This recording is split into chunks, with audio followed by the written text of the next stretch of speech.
Kalau ditanya, saya punya uang misalnya, dikasih orang 5 miliar dan saya mau invest di mana? Menarik nih, ya. Dalam skala apapun, berapapun punya uang, mau bisnis apa ke depan, itu menarik. Kalau saya nih, tidak bermaksud untuk ngomong politik ya. Tidak bermaksud untuk ngomong politik. Kalau kita di Indonesia, Pak Prabowo, insya Allah nih, kalau tidak ada halangan, akan memimpin Republik ini dengan Gibran. Dan programnya paling utama apa? Makan siang gratis. Sekitar 470 triliun loh, 1 tahun ya akan dialokasikan untuk makan siang gratis. Saya pikir kalau kita ngelihat ini 470 triliun, ya ini peluang nih.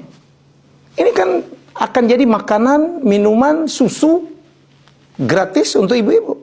Jadi kalau kita mau melihat peluang dagang di sini nih, ya, karena pasti akan banyak diperlukan, sekian ribu ton daging, sekian ribu ton ayam, ya, kemudian banyak lagi sayuran, cabai, bawang, garam, gula, beras, ya, itu peluang semua tuh, telur, peluang semua. Jadi kalau saya nih, saya lagi ngincer-ngincer nih, saya mau nanam apa gitu ya. Itu karena kita lihat ya, banyak orang-orang kaya di dunia juga mulai ke kebun loh. Anda tahu Jack Ma membeli tanah yang besar sekali di Amerika untuk masalah air, ya, untuk di sana ada sumber air luar biasa. Saya dengar juga Jeff Bezos dan beberapa konglomerat itu semuanya berkebun. Dan isu itu sebenarnya kalau kita wrap up itu disebut dengan food security. Apalagi Indonesia nih. Penduduk kita ntar lagi 280 juta loh. Dan kita kekurangan bahan makanan, come on. Kita daging impor, beras impor, susu 80% impor. Ya, bawang mungkin juga kadang-kadang masih impor.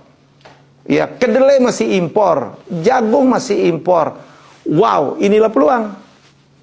Nah, kenapa saya pernah bicara dengan Menteri Pertanian, kenapa anak-anak muda nggak mau masuk ke dalam bisnis pertanian? Saya kaget loh. Menteri Pertaniannya, Pak Andi Amran Sulaiman mengatakan kenapa? Karena pertanian tidak menguntungkan. Supaya milenial, supaya orang mau berusaha dalam bidang pertanian, dibikin untung dong. Nah, kita lihat apa yang membuat tidak untung. Satu, pupuk mahal sekali. Ternyata di pupuk itu banyak oligarkinya sehingga membuat harga pupuk mahal. Nggak seharusnya harga pupuk yang ke petani itu, walaupun disubsidi, semahal itu. Nomor 2, benih. Yalah, kalau benih kita bisa mendatangkan yang terbaik. Jadi nomor 3, mau nggak mau, kita harus melakukan masinasi. Vietnam sekarang, Thailand di atas kita, sekarang Vietnam di atas kita. Apa yang dilakukan oleh Vietnam? Mereka melakukan masinasi. Vietnam kan penduduknya banyak juga, tetapi dia tidak lagi mau terlalu terpaku kepada kalau pertanian itu harus padat karya, banyak orang. Tidak. Yang dilakukan adalah masinasi. Pakai traktor, pakai alat untuk panen, memproses, itu yang dilakukan. Dan cost-nya menjadi turun sekali. Bayangkan kalau di Amerika, di Kanada, saya pernah lihat tuh, lahan 10 hektar, yang kerja cuma 1 orang loh. Mahal memang, tapi 10 hektar. Dia pakai traktor, kelar itu, ya. Secara cost per hektarnya itu murah sekali dan cepat sekali. Jadi mau tidak mau, ya, kita harus ke sana. Jadi saya kemarin mendengar sendiri, Bapak Menteri Pertanian akan push ke sana, dia manggil anak muda, ayo kembali ke desa, bangun, tanah kita masih luas. Tanah kita masih luas. Ya, beliau rencana akan mencetak 200.000 lahan sawah di rawa-rawa di Sumsel. Banyak sekali rawa-rawa, bukan hanya di Sumsel, di berbagai provinsi yang kosong, yang tidak terpakai. Ya, dan menjadi beban juga gitu yang ngelihat rawa-rawa demikian banyak. Itu kan bisa jadi sawah dengan teknologi, kemudian masinasi, mau tidak mau. Ya, dan kalau nanti udah jadi akan menyerap tenaga banyak juga, bukan hanya di pertanian, tetapi di pemrosesan, di packaging, di distribusi. Jadi sebenarnya tidak juga membuat orang menjadi banyak nganggur. Kan lahan kita masih banyak juga yang bisa kita buka. Apalagi dibantu dengan semacam KUR atau apapun dan CSR dari perusahaan-perusahaan, saya pikir itu yang terbaik. Jadi kalau ditanya kembali ke saya, Pak Helmi mau kemana nih kalau punya duit? Saya ke depan akan fokus kepada food security. Ya, saya lagi berbisnis di bidang itu.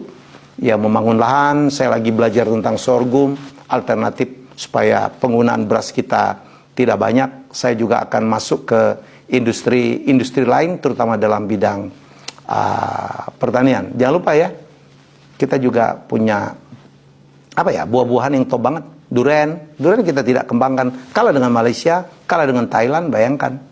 Ya, banyak sekali yang kita bisa kembangkan. Jadi selamat mencoba, semoga ini menjadi inspirasi. Yang paling jelas ke depan, kalau saya ditanya, saya akan masuk ke pertanian. Di luar dari perusahaan saya yang ada dalam bidang digital.